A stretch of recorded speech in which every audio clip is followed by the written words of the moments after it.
বন্ধুরা তোমরা সবাই কেমন আছো? তো আজকে নিয়েছি আমি দেখো 500 গ্রামের উপরে লতি ছাড়িয়ে ভালো করে ধুয়ে নিয়েছি। আর এখানে নিয়েছি লঙ্কা আর রসুন। তো আজকে আমি লতি ভাজা করব রসুন আর লঙ্কা দিয়ে।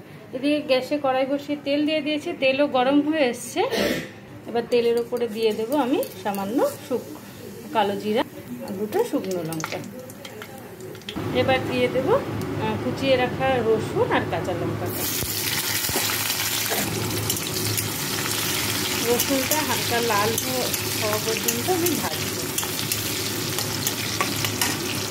রসুনগুলো হালকা হালকা লাল হয়ে গেছে। এবার এর মধ্যে দিয়ে দেবো কেটে রাখা টমেটোটা দিয়ে আবার একটু ভেজে নেব।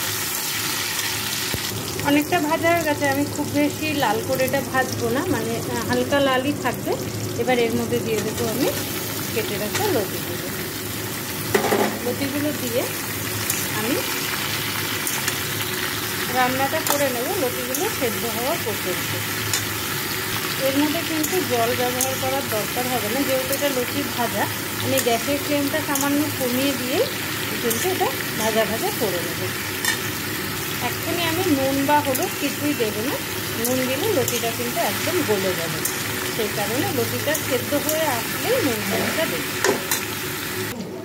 দেখো লতিটা অনেকটাই সেদ্ধ হয়ে এসছে। এবার আমি এর মধ্যে দিয়ে দেবো পরিমাণ মতো হলুদ আর স্বাদ মতো লবণ দিয়ে আরও 10 মিনিট মতো কিন্তু রান্নাটা আমি করে নেব।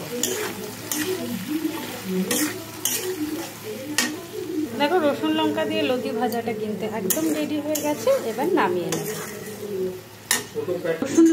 রসুন দিয়ে লতি ভাজাটা কিন্তু একদম রেডি হয়ে গেছে। এটা কিন্তু খেতে অপূর্ব লাগে। তো তোমরাও বানাও, বানিয়ে খাও, খেয়ে আমাকে জানাও তোমাদের বানানো রসুন দিয়ে লতি ভাজাটা কেমন হয়েছিল। ওকে টাটা, আজকের মতো এইটুকু। আবার দেখা হবে পরের ভিডিওতে।